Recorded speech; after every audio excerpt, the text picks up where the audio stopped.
warahmatullahi wabarakatuh. Waalaikumsalam warahmatullahi. Langsung dari studio podcast Dinas Tenaga Kerja dan Transmigrasi Provinsi Jawa Tengah, Jalan Pahlawan nomor 16 Semarang. Ketemu lagi dalam Goreng Bakwan, ngobrol bareng bab gawean. Konconaker, Goreng Bakwan pagi hari ini mengangkat tema yang menarik dan sedang menjadi perbincangan yang hangat di kalangan pelaku usaha di Jawa Tengah, yaitu tentang perizinan berusaha di era Undang-Undang Cipta Kerja. Konconaker mungkin pernah mendengar nih istilah perizinan berusaha berbasis resiko atau mungkin istilah OSS-RBA. Nah, apa sih sebenarnya perizinan berusaha berbasis resiko itu? Untuk menjawab rasa penasaran Konconaker semua, pagi hari ini kita sudah kedatangan special guest yang tahu betul seluk-beluk perizinan di Provinsi Jawa Tengah. Siapakah beliau? Langsung saya perkenalkan, beliau adalah Kepala Dinas Penanaman Modal dan Perizinan Terpadu Satu Pintu Provinsi Jawa Tengah, Ibu Ratna Kawuri SH. Selamat pagi Ibu. Selamat pagi Mbak Ida. Ya, apa kabar Ibu? Baik, alhamdulillah. Anjay, matur nuwun Ibu sudah menyempatkan di sela-sela kesibukannya untuk kita bisa sharing informasi pagi hari ini ya Bu. Anjay. Dan Bu Ratna pagi hari ini juga nggak sendiri. Saya juga ada satu lagi special guest, yaitu Kepala Cabang PT Skovindo Cabang Semarang, Bapak Wahyudi Arif STMT. Selamat pagi Pak Wahyudi. Pagi Mbak Ida. Sehat ya Bapak? Alhamdulillah. Alhamdulillah. Terima kasih juga Bapak sudah berkenan untuk hadir di podcast kita pagi hari ini Pak. Sama-sama Mbak Ida. Bu Ratna dan Pak Wahyudi, ini kita ada semacam tradisi Bu di Goreng Bakwan. Jadi sebelum kita masuk ke topik obrolan kita, ada sedikit untuk meningkatkan semangat kita nih, ada permainan tebak-tebakan sedikit. Ya. Anjay, siap ya? Berhadiah nggak nih? Aduh, nanti hadiahnya disiapkan khusus sama Bu Kadis. Hadiahnya ambil di panitia ya. Oh anjay, boleh diambil di panitia setelah selesai acara. Oke. Anjay, siap ya Ibu dan Bapak? Siap. Ini mudah sekali. Tentang hewan Bu. Hewan apa yang paling boros? Monggo Ibu atau Pak Kira-kira Wahyudi. apa, Pak? Gajah. Oh gajah. Kok bisa gajah Pak? Nggak, ini arahnya nggak serius ini Pak. Iya. Arahnya ngajak main-main Pak ini Pak. Hewan apa yang paling boros ya? Paling boros Bu. Aduh, ini Apa nih Bu hewan apa kira-kira ya? Bu? Hewan Karena binatang paling pertama terlintas di kepala saya itu gajah. Boros tempat gitu ya Pak? Maksudnya kalau bikin baju butuh banyak gitu ya. Ya, bisa Pak, bisa sebenarnya. Kalau Bu Ratna, Apa yang paling ya, ini soalnya antara serius dan nggak serius. oh gitu Makanya ya. ini Anjay. baru cari ini nih, baru cari channelnya nih. Ini Inspirasi mau ya yang mana Bu, nih? apa ya kira-kira? Belum punya ide nih ini yang anjay, mana anjay. ini. Oke Kalau nyerah baik. Kita nggak dapat hadiah Bu. Kalau nyerah kita nggak dapat hadiah itu. Kan nanti kita bisa paruan kan Pak kalau Bapak yang dapat. Siapa tahu bener ya Bu. Nah. Oke, daripada penasaran, saya kasih tahu aja. Hewan yang paling boros itu hura-hura Pak. Hura-hura itu tetangganya kura-kura. Boleh ya Bu? Masih masuk ya Bu? Boleh. Oke, baik. Nah, kita sekarang kembali ke laptop aja ya. Saya pertama mau ke Bu Ratna dulu nih Bu. Anjay, Ibu, pasca diterbitkannya Undang-Undang Nomor 11 Tahun 2020 tentang Cipta Kerja, yang kemudian diturunkan ya Bu ke dalam PP Nomor 5 Tahun 2021 tentang penyelenggaraan perizinan berusaha berbasis risiko. Ya. Pemerintah ini mengadakan perubahan ya Bu, pendekatan untuk perizinan dari yang awalnya berbasis izin atau license based ya menjadi berbasis resiko atau risk based. Nah Ibu, yang ingin saya ketahui Ibu, apa sih sebenarnya perizinan usaha berbasis resiko itu Ibu? Ya. Ini selamat pagi konco naker ya, sahabat naker dimanapun Anda berada. Ini satu kesempatan yang baik untuk saya pribadi dan tentu saja institusi di DPM PTSP Provinsi Jawa Tengah untuk bisa berkomunikasi meskipun tidak bisa secara langsung, tetapi melalui media podcast ini satu hal yang saya pikir juga efektif ya. Tadi Mbak Farida menyapa konco naker. Ada yang pernah dengar? Yang kita inginkan jangan pernah, harus dengar. Oh, harus tidak ya, hanya Bu? mendengar, Iya. tetapi harus memahami kan Oke, itu. siap. OSS RBA. Jadi dengan Undang-Undang Cipta Kerja 11 tahun 2020, kemudian ditindaklanjuti dengan PP ada 49 ya. Ada 49 PP itu, yaitu PP 5 terkait dengan perizinan berusaha berbasis risiko. Ini memang rejim pelayanan perizinan ini mengubah mindset, parameternya, paradigmanya itu berubah, absolutely, sangat-sangat Pak Wahyudi itu sangat-sangat berubah. Karena yang sebelumnya itu konsepnya adalah pre-audit. Jadi sebelumnya itu dikencengi dulu. Tapi sekarang ini bergeser menjadi post-audit. Jadi konsepnya adalah trust but verify. Jadi diberikan PP ini memberikan kepercayaan luar biasa kepada pelaku usaha untuk mengapply dengan deklarasi mereka sendiri, kondisinya bagaimana, seperti apa, diproses melalui sistem, ini akan muncul. Nah, baik. dinamakan OSS RBA karena sebelumnya dengan PP 24 2018 kan ada OSS itu perizinan berusaha, dan OSS ada 1.0 dikembangkan sebelumnya 1.1. OSS RBA ya, Bu. OSS RBA sebelumnya adalah berbasis tadi perizinan. Berbasis perizinan. Izin itu kan kontrol ya Pak ya. Makanya kan dikencengin dulu ini, syaratnya apa, kewajiban apa dan lain sebagainya. Ini dikencengin dulu di awal. Istilahnya susah mendapatkan di awal gitu ya, Bu. Artinya ada proses dan persyaratan yang ketat dulu. Ya kan? Nah, yang sekarang ini berbasis RBA tadi, trust but verify, diberikan kepercayaan. Tapi pada saatnya akan dilakukan verifikasi. Benar nggak? Deklarasi yang sudah Anda sampaikan melalui sistem tadi, ini sesuai dengan kondisi yang ada. Nah, RBA, risk based approach, ini parameternya ada 4, ya kan? Parameternya ada 4. Risiko yang ditimbulkan dari berdasarkan keselamatan, kesehatan, lingkungan, dan kemudian penggunaan sumber daya alamnya seperti apa. Sehingga kemudian muncul ada beberapa kriteria risiko. Yang pertama adalah risiko rendah, kemudian menengah rendah, menengah tinggi, dan tinggi. Nah, tinggi ini yang disebut kemudian yang kemarin izin itu sendiri. Jadi ada beberapa tingkatan, Mbak.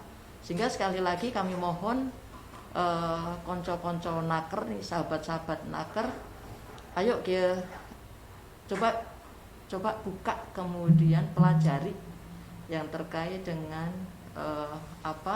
PP 5 ini khususnya. Ini agar tadi mengetahui dan memahami aturannya itu seperti apa. Jangan sampai nanti kok beda sih, kok nggak kayak biasanya. Dulu Pak enak kan gitu, enak zaman dhisik ya kan gitu. Sebenarnya itu karena belum memahami. Betul. Mungkin ya, Bu. Kalau sekarang ini kan sama-sama kita masih belajar. Sama-sama belajar. Iya, betul, kita Bu. masih mempelajari. Gitu, Mbak. Jadi ya kalau yang RBA ya tadi risiko yang mendasarkan pada tadi ada potensi, kemudian ada frekuensi, berapa sih seberapa besar potensi terjadinya risiko tadi. Tapi semua berdasarkan self declare ya masih ya, Bu ya. Iya, karena akses pertamanya kan adalah self declare, skala usahanya di mana, berapa, kan itu kan self declare. Ini untuk tahap pertama, kemudian nanti PTSP akan menindaklanjuti dengan asesmen setelah mungkin di tahapan selanjutnya mungkin. By system, dia By- by system, dia by system, Pak. Jadi sekarang ini dengan OSS RBA, tidak hanya OSS RBA atau sistem OSS itu sendiri, kita pun di Jawa Tengah kan memiliki sistem aplikasi perizinan lokal, Siap Jateng kan, sistem Siap informasi ya, aplikasi perizinan itu ya by system, Pak, by system. Jadi ya tadi misalnya ditanyakan berapa luasannya, kemudian komoditinya apa, lokasinya di mana, kemudian ketika nanti dibutuhkan ya akan muncul kan nanti dengan data-data itu kan akan muncul, oh ini masuknya di risiko rendah. Ya. Baik. Nah nanti standar apa, kewajiban apa yang harus dipenuhi kan akan muncul secara otomatis di sana. Tapi ke depan akan ada verifikasi. Oh ya.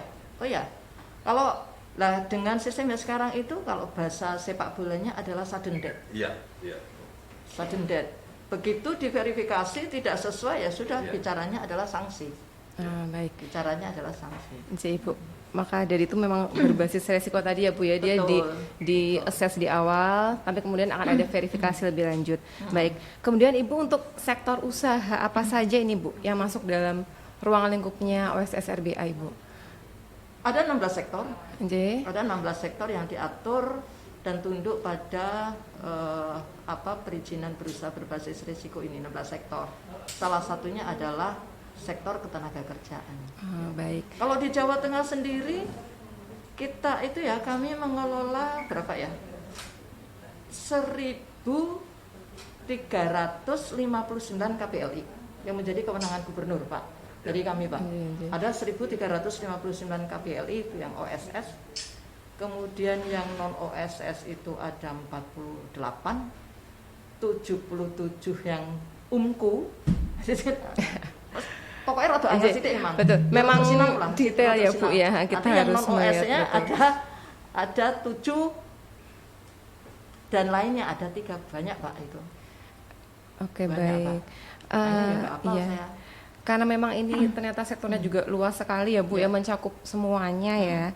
Jadi saya jadi penasaran nih, bagaimana langkah DPMPTSP Provinsi Jawa Tengah menyikapi penerapan OSS RBA ini Bu?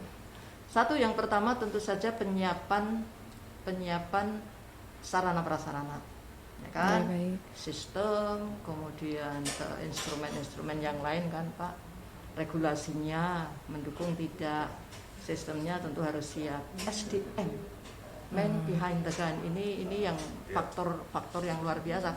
Sistem sudah oke, tetapi manusia yang mengelola sistem itu kalau tidak paham, bahaya. Banyak sistem yang kita salah nutul kan bahaya. Ya. Kan gitu. Jadi kan harus sistem itu kan hanya alatnya saja, Hanya alat bantu toolnya ya, aja, Bu, hanya betul. toolnya aja. Jadi kita siapkan itu. Kemudian kita siapkan juga kan ada manajemen pelayanan berusaha kan. Iya. Ada manajemen kan. Misalnya ya sosialisasi bagaimana. Salah satunya adalah yang ini yang sudah kita lakukan. Sosialisasi, pendampingan, jemput bola, gerai segala macam. Itu kita Sudah kita all lakukan. out ya Bu ya, Iya, usaha dari iya. PTSP ini Nje. Makanya kalau masyarakat dalam hal ini adalah pemohon ya, pelaku usaha, kalau mengandalkan dari gerak aktivitas kami ya kami akan sangat Pak? Ya Terbatas lagi. sangat terbatas, sehingga dibutuhkan peran serta masyarakat ini. Apakah pelaku usaha secara mandiri ataukah melalui asosiasi yang kita inginkan melalui asosiasi ini bisa lebih efektif menurut saya gitu. Jadi baik. Jadi jaringan informasinya bisa lebih luas ya Bu ya, kita lewat asosiasi. Karena kadang-kadang begini, kita kan semuanya kan dituntut, semuanya kan harus by digital ya Pak ya. Ya. Apapun informasi yang kami miliki, ini kami share melalui media-media informasi kami, mau web, mau berbasis Android dan lain sebagainya. Tetapi kan kita kan kadang males Pak, kan penaknya kan takon, Ya kan Pak? Penaknya Betul gimana betul. sih, Pak? Ada kecenderungan begitu. Udah, kan males. Kan penaknya takon. Nah Nggih, itu loh. nggih. Itu loh. Nggih, betul betul.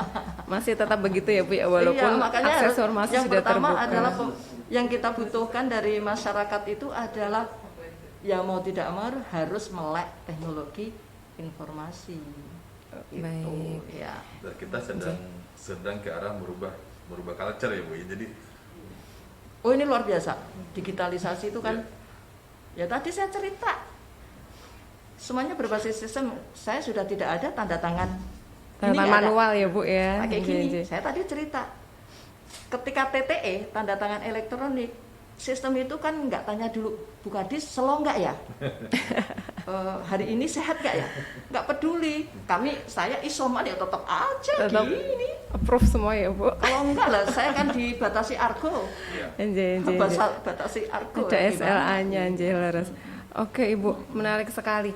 Sekarang kita lebih spesifik Bu ke salah satu sektor yang tadi juga sudah disebutkan oleh Ibu ya, sektor ketenagakerjaan, di mana perizinan berusaha ini didetailkan peraturan teknisnya di dalam Permenaker nomor 6 tahun 2021. Salah satunya tentang surat keterangan layak K3 yang penerbitannya terintegrasi secara digital tadi Bu. Nggih. Nah, sepengetahuan saya nih, Provinsi Jawa Tengah itu menjadi yang pertama ya Bu dalam pelayanan SKLK 3 melalui aplikasi Siap Jateng. Nah tadi Bu sempat menyinggung sedikit, saya ingin lebih detail nih Bu, sebenarnya Siap Jateng itu apa sih Bu? Dan Ya. hubungannya dengan OSS di Ya. PTSP itu apa? Siap Jateng itu sistem aplikasi perizinan yang kita miliki. Jadi Siap Jateng Sistem Informasi Aplikasi Perizinan Jawa Tengah. Itu kita kembangkan begitu ada PP 24 2018. Kita kembangkan untuk menjadi bagian dari dukungan OSS-nya. Waktu itu kan dibagi nih secara demarkasi. Itu di split Pak. Ini OSS, ini non OSS. Oh. Banyak sekali waktu itu kita berapa ya? Kami itu punya 166 perizinan. 76 itu OSS, 90 itu OSS, 76 itu non OSS. Banyak sektor yang tidak diatur di dalam OSS berdasarkan PP 24 2018. Itu sudah kita kembangkan. Sudah kita bangun sistem itu, kemudian kita kembangkan, tetapi pada saat berlakunya OSS 1.0 1.1 Siap Jateng itu dia mitra itu loh. Mitra. Nah, yang sekarang ini dengan OSS RBA Siap Jateng ini justru apa ya istilahnya itu menjadi gimana ya Pak ya? Upaya mitigasinya. Karena OSS RBA yang sekarang kan memang belum sempurna. Salah satunya adalah suket. Suket K3 ini kan masuk PP Unku. Yang mestinya diproses lewat OSS. Tetapi fitur OSS belum ada, belum mengakomodir itu belum gitu ada ya, di Bu. OSS. Lah mau gimana nih? Mau diatur OSS-nya belum ada. Mau apa? Manual itu kayaknya nggak banget deh. Wong kita sudah punya dan sudah punya Siap Jateng itu ya. Dan Bu. Siap Jateng itu secara normatif boleh. Karena apa? Karena di dalam PP-nya sendiri juga menyebutkan daerah boleh membangun sistem lokal untuk mendukung ini. Nah, ketika OSS ini belum bisa kita manfaatkan, mengapa tidak? Kita memakai sistem aplikasi lokal. Siap Jateng ya Bu ya. Berarti ini terobosan ya Bu dari DPM PTSP Provinsi Jawa Tengah. Justru dengan sistem ini pengurusan lewat digital ini by system itu memberikan kemudahan kepada para pelaku usaha masyarakat. Kalau kita sih malah tanggung jawab dan tugasnya malah lebih berat. Bertambah ya Bu. Satu sistemnya harus siap, instrumennya harus siap, SDM-nya juga siap. Yang tadi saya matur, saya mau sakit, mau pusing, mau enggak kalau ini. Karena saya dibatasi 24 jam. Betul. Ini bisa di tracking. Masuknya kapan, Sudah hari apa, sampai jam mana. berapa. Kan gitu. Iya. Dan kami juga punya SMS gateway. Kami juga punya yang memberikan alat itu ya Pak. Jadi kami punya sistem ini kalau lebih dari SLA-nya itu mesti merah itu. Sudah kontrolnya tuh Kami sedemikian akan ketat ketahuan, ya Bu untuk akan SLA-nya. ketahuan. Ini kok nggak ditandatangani buka disit dolanin ini kan. Itu Mbak Warita. Baik Ibu. Lantas ini kan termasuk baru ya Bu ya untuk para pelaku usaha. Mungkin Ibu punya tips atau kiat-kiat nih agar para pengguna Siap Jateng ini bisa lancar Bu dalam pengurusan SKLK 3. Nanti kan dari Pak Wahyudi kan selaku apa ya bisa mitra ya, bisa menjembatani ini ya. Yang pertama adalah karena sekarang ini semuanya adalah berbasis sistem teknologi informasi. Ya mau tidak mau, seberapapun kemampuan yang kita miliki, tetap harus memiliki kemampuan penguasaan terhadap teknologi informasi sekecil apapun. Sekecil PPT, kalau rekan-rekan kami melakukan sosialisasi, kalau yang bersangkutan nggak bisa ya njaluk tolong anake, njaluk tolong siapa kan gitu. Satu itu harus memiliki kemampuan ya penguasaan teknologi informasi karena untuk akses itu kan akunnya pribadi, kan pribadi masuk di dalam akunnya masing-masing. Dan kemudian yang kedua jangan sungkan untuk bertanya. Jangan sungkan untuk bertanya, karena sudah menjadi tugas kami, pasti juga tugas rekan-rekan di tenaga kerja ya, dan siapapun lah, siapapun yang di lingkup pemerintah Provinsi Jawa Tengah itu, ya memang tugasnya melayani, tugasnya melayani. Bagaimana kami bisa memberikan pelayanan kok kalau kami tidak ada dawuhnya? Wong pelayan kan nunggu dawuh, menunggu perintah. Minta apa, kami siap melayani. Dan itu yang kami lakukan, pendampingan. Dan dari pengalaman yang sudah kami lalui, ini ada satu hal yang ternyata kan itu nyata gitu ya. Kalau bahasanya dukul ya, ternyata satu persoalannya adalah karena kurang pahamnya saja. Rekan-rekan pelaku usaha aja. Jadi kurang paham berarti kan ya mungkin juga belum baca. Kalau membaca itu males, ya takon lah. Malu takon. Bertanya sesat di jalan memang ya, Bu. Nah, kalau mau pergi kemana pakai GPS sekarang ya, pakai Google Map ya, Bu. Siap. Ya. Oke, baik Bu, terima kasih. Saya kali ini beralih kepada Pak Wahyudi, Pak. Mungkin saya perlu jelaskan sedikit Konconaker bahwa PT Sukovindo Cabang Semarang ini adalah salah satu perusahaan jasa keselamatan dan kesehatan kerja di Provinsi Jawa Tengah, di mana salah satu kegiatannya adalah melakukan riksa uji objek K3 di perusahaan. Nah, berarti Pak Wahyudi ini kan sebagai user ya Pak ya di aplikasi Siap Jateng. Yang pertama Pak, apa tanggapan Bapak nih terkait kebijakan pemerintah di bidang perizinan yang baru ini? Ya, terima kasih Mbak. Selamat pagi menjelang siang ke Konconaker ya panggilannya buat Konconaker Pak. Penikmat podcast ini ya. Jadi kalau kita sikapi ya, kita cermati regulasi yang ada saat ini, harus kita akui ini sebuah langkah progresif. Harus kita akui ini sebuah langkah progresif dan kebetulan saya juga orang pindahan ke Jawa Tengah gitu, dari beberapa daerah yang sebelumnya saya berdinas. Ini saya angkat topi terhadap pemerintah Jawa Tengah yang telah mengeluarkan ini, merilis Siap Jateng, dan di Disnaker juga sudah ada SKK 3 ya betul Pak.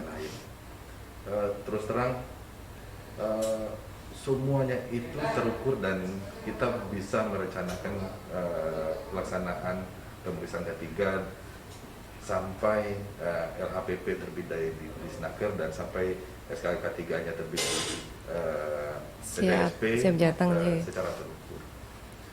Dulu mungkin kalau saya lebih ke implementasi ya Bu Kadis ya. Dulu kalau kita bandingkan dulu perizinan, pengurusan dan lain-lain itu bukan based on policy atau based on regulasi, tapi based on pejabatnya ada atau enggak gitu. Jadi kalau spesialisnya nggak ada, kabinnya nggak ada di kantor, apalagi Pak Bu Kadisnya nggak ada, ya Iya. waktunya hanya Menunggu beliau tidak terukur. ada, betul. Jadi bisa sehari, bisa 2 hari, bisa sebulan, mungkin bisa Katanya malah gini Pak, malah tidak tergantung kepala dinasnya Pak yang tanda tangan, tergantung yang nyetempel Pak. apalagi yang kalau stempel pergi gitu syuting. Nah makanya kan lebih baik kan kepala dinasnya kemana-mana ngantongin stempel kan. Sekaligus. Gitu lanjut aja. Kemudian ada langkah, tapi seperti yang saya sampaikan ada langkah progresif dengan PP nomor 5 tahun 2021 tadi ya. Begitu dirilis itu, nah ini ada shock culture gitu di pengusaha. Pengusaha kan tadinya biasa berhubungan dengan orang dan lain-lain. Kemudian sekarang kita alihkan untuk berhubungan dengan sistem. Ngomong sama Termasuk- sistem gitu ya, termasuk Pak. dengan kami gitu ya. Oke. Sekarang contoh nih di Snaker pengurusan itu sekarang butuh hanya 3 hari. 3 hari itu udah selesai. Oke. Di PTSP malah lebih ini lagi. Lebih Ya. cepat lagi, Pak. Ya, yang hal yang terlama kami dapatkan itu 48 jam, berarti ya 2 hari. Wah, luar biasa. Iya. Oke. Dan rata-rata itu ada 1 hari. Karena basisnya adalah RHPP yang telah diterbitkan oleh Disnaker. Oke. Coba dengan secepat itu waktu pelaksanaannya sehingga dunia usaha terbantu. Kemudian itu satu contoh. Kemudian untuk usaha kecil dan usaha menengah dan usaha besar, usaha berisiko rendah, tinggi, menengah dan sedang dan tinggi. Kita lihat sekarang usaha kecil, mikro dan kecil itu dia hanya butuh NIB ya Bu ya. Ya. Ini koreksi kalau saya salah Bu. Dia hanya butuh NIB. Mikro dan skala rendah. Ya, saat itu juga mereka sudah bisa berusaha. Memiliki legalitas. Betul. Jadi kemudahan itu dirasakan ya, Pak. Sangat dirasakan ya. Sangat. Makanya saya sampaikan tadi, saya menggunakan istilah progresif. Jadi sebuah langkah progresif. Memang kita akui ada 1-2 hal yang perlu kita benahi. Ya. Itu misalnya hal teknis, penempatan kolom di dalam aplikasi misalnya gitu, sehingga masih tepat ini perlu mungkin kita modifikasi Oh, oke. sedikit ke depan gitu ya. Itu Iya, biasa iya. itu dalam kita Sistem. sistem membenahi sistem ke depan gitu. Sekali lagi ini sebuah langkah yang teramat baik sih Biden. Oke, baik. Alhamdulillah ya, tanggapannya sangat positif dari user ya, Pak. Kemudian sebagai user nih Pak kan sudah mengurus tadi ya Pak ya di aplikasi Siap Jateng. Adakah kendala-kendala Pak yang dirasakan dalam pengurusan SKLK 3 ini? Oh, kalau kita bilang tidak ada kendala tentunya tidak mungkin ya. Tidak pasti mungkin, ada selalu ada iya. kendala. Saya tadi berharap ada orang Telkom gitu. Ya. Jadi gini, kebetulan saat ini kami jadi sekretaris umum Forkom BUMN, Bu. Ya, saya kebetulan pribadi menjadi sekretarisnya umum. Jadi ada forum komunikasi BUMN di kita Ya, ya. di Jawa baik, Tengah dan baik. DIY. Ini ada lebih dari 30 BUMN dan kami berkumpul secara rutin Ya. setiap bulan. Ini adalah salah satu bahasa Ciptaker PP 21, PP 5, PP5 penanganan 6 tadi itu sebuah Ya. bahasa. Apalagi untuk industri-industri yang menggunakan tenaga kerja banyak seperti perhutani dan lain-lain. Nah, kita kembali ke kendala. Kendala sistem itu kan dia akan make sure begitu banyak kendala atau bahasa teknisnya bug dan lain-lain gitu ya. Iya. Nah, di awal dulu memang selalu tuh. Mungkin kalau saya boleh sampaikan sedikit mungkin ya, misalnya dari Disnaker misalnya.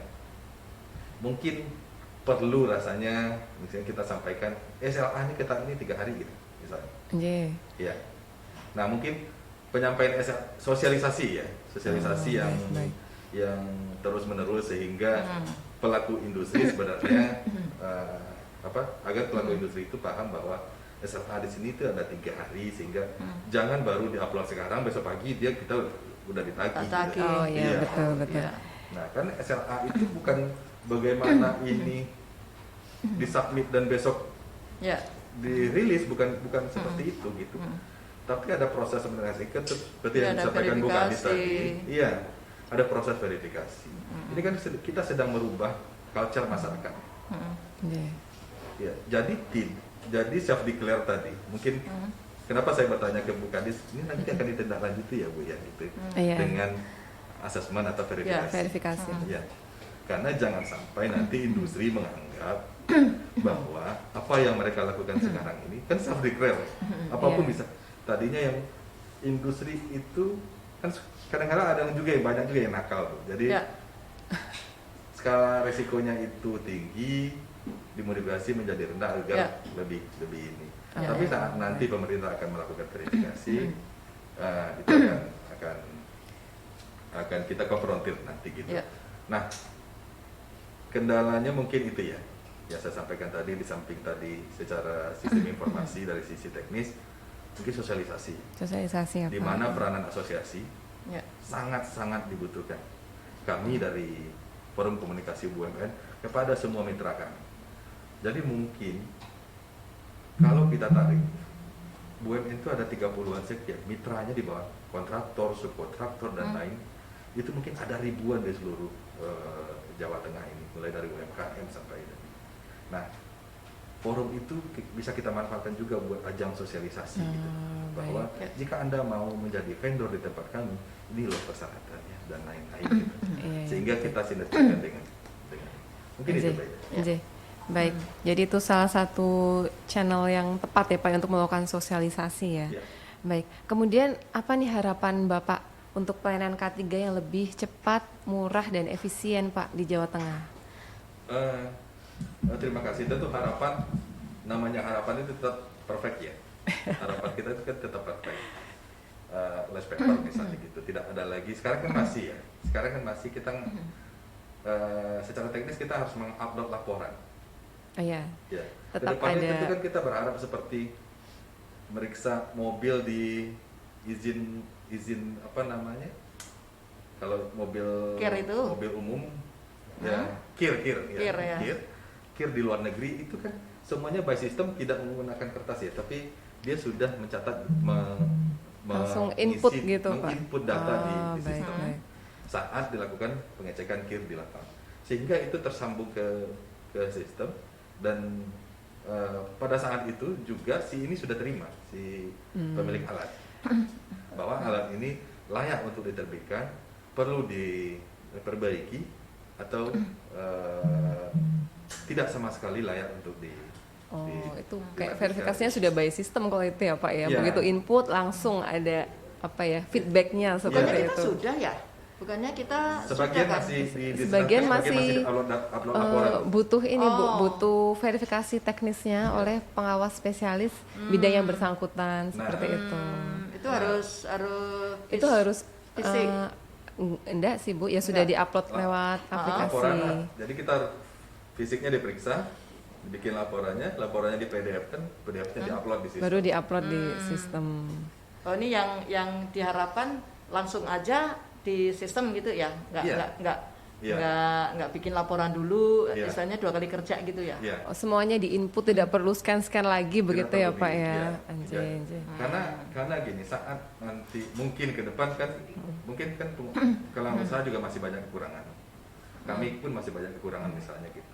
Saat nanti semua sudah mature, harapan kami kan, karena ini sudah didelegasikan kepada perusahaan pemeriksa K3, berarti pemerintah sudah mempercayakan semua terkait teknis kepada perusahaan pelaksana K3.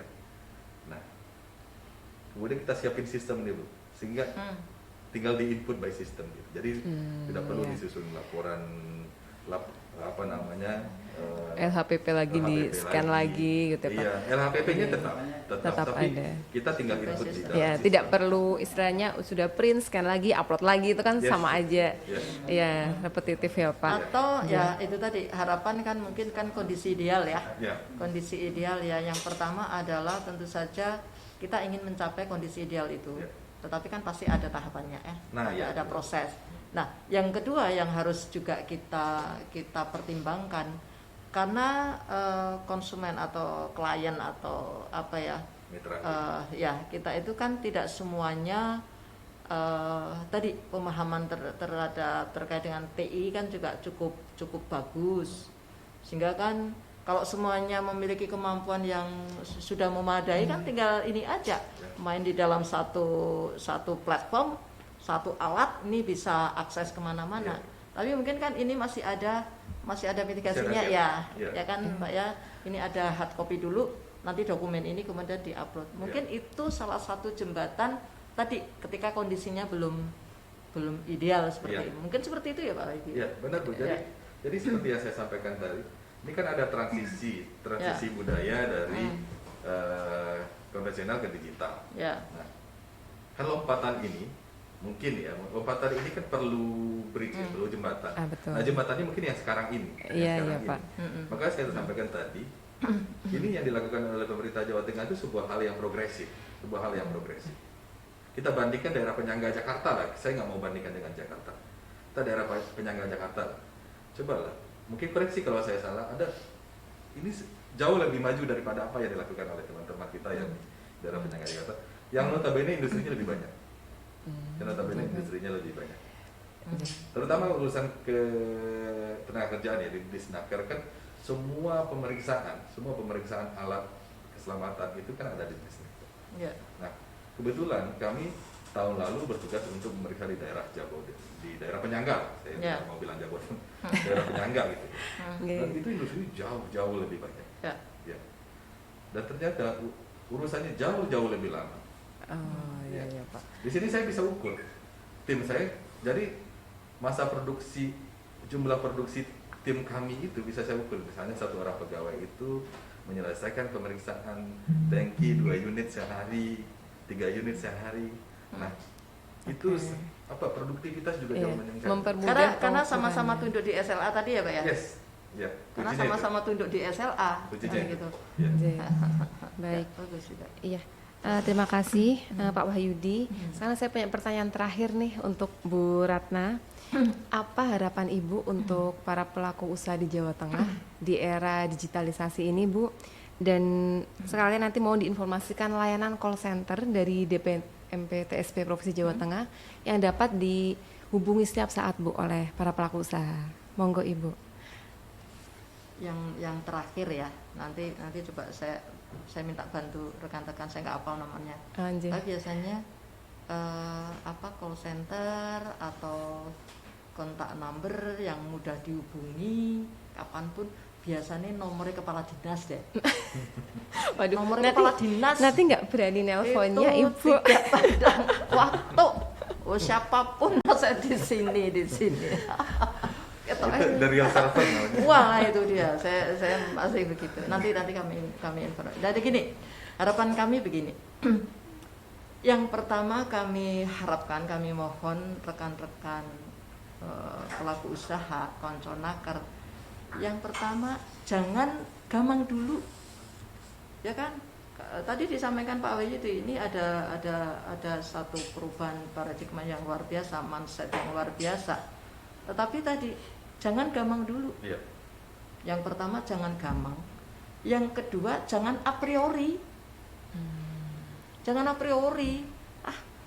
Wong yang biasanya sudah enak kok, kenapa harus dibuat zona nyaman ya Bu? Betul, keluar dari zona. Dan yang berikutnya, yang ketiga, jangan kemudian tidak percaya. Percayalah bahwa pemerintah itu pasti tidak ingin, dalam tanda petik basa Jawa ini Pak, jelomprongke itu tidak pernah. Pasti ingin memudahkan, memberikan layanan yang maksimal ya. Karena itu sudah menjadi janji bakti ya. Itu sudah menjadi janji baktinya pemerintah, memberikan layanan yang mudah, murah, cepat dan lain sebagainya. Tadi kami matur, justru dengan kondisi perubahan rejim seperti ini yang frontal, yang harus berbenah dulu tuh kita loh, kami loh. Yang harus berbenah dulu itu kami loh. Tidak hanya sekedar hardware-nya, tetapi justru komitmennya, integritasnya luar biasa. Coba. Sehingga sekali lagi kami mohon jangan khawatir ketika ada perubahan aturan, pasti ada upaya-upaya pendampingannya, fasilitasi, sehingga jangan sungkan untuk menyampaikan kepada kita, pada kami ya, di lingkungan pemerintah provinsi dalam hal ini, apakah di PMPTSP ataupun tenaga kerja. Oke, saya kira itu saja. Ya, baik. Baik Bu Ratna dan Pak Wahyudi, kita sudah sampai di penghujung podcast kita. Terima kasih banyak atas. Sekedap, ini saya dapat bocoran, mohon maaf ya Pak. Ini untuk hotline. Sudah ada informasi hotline-nya ya Bu. Ya Bu, monggo sekalian disampaikan. Ini deh konconaker nggih, untuk hotline-nya ini bisa diakses dari Senin sampai Kamis itu jam 8 sampai jam 15.30. Emang yang terkait dengan jam hotline ini memang kami lakukan perubahan Pak. Kalau sebelumnya itu masyarakat itu masuknya itu kan kapan saja. Masuknya kapan saja, tetapi kami melayaninya. Ya jangan kapan saja dong. Tetap jam kerja ya Ibu. Iya dong, gitu. Nanti malah kena aturan ketenaga kerjaan. Alatnya itu kan juga dibawa oleh rekan-rekan. Ini sangat tidak menurut saya potensinya luar biasa. Satu, teman-teman nggak bisa tidur, ya kan? Yang kedua, potensi ini kan kita nggak ngerti janjiannya seperti apa kan gitu kan. Makanya ya sudah, alat itu kemudian kita, kalau kendaraan itu layanan kami adalah jam 8 sampai 15.30. Makanya tadi silakan panjenengan menyampaikan permohonan konsultasi lain dan sebagainya kapanpun lah.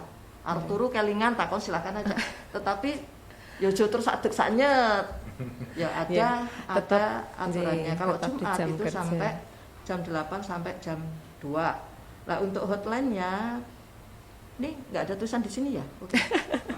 Belum ada. Perizinan bidang perekonomian itu di 0811 291 8081.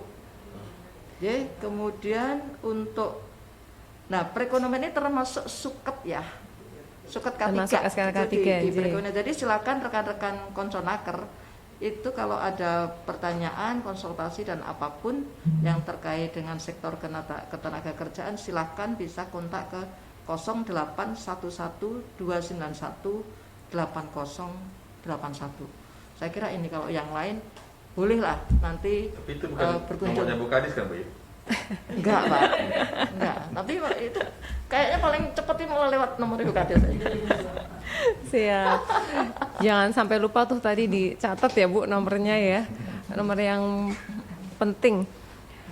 Baik Bu Ratna dan Pak Wahyudi, kita sudah sampai di penghujung podcast pagi hari ini. Terima kasih banyak atas kesediaannya untuk berbagi informasi yang pastinya sangat bermanfaat untuk konconaker semua. Sama-sama. Matur nuwun Ibu, Bapak. Saya Ida undur diri. Jangan lupa untuk follow akun media sosial dari Dinas Tenaga Kerja dan Transmigrasi Provinsi Jawa Tengah untuk mendapatkan informasi seputar ketenagakerjaan yang pastinya bermanfaat. Selehke adonane, nikmati bakwane, teruske karyane, raih prestasine. Yuk kita say no to rebahan, biar manfaat for everyone. Angger ngobrol bareng bab gawean, pokoknya goreng bakwan. Assalamualaikum warahmatullahi wabarakatuh. Jawa Tengah, sebagai penopang ekonomi nasional, terus bergeliat membangun infrastruktur pendukung investasi.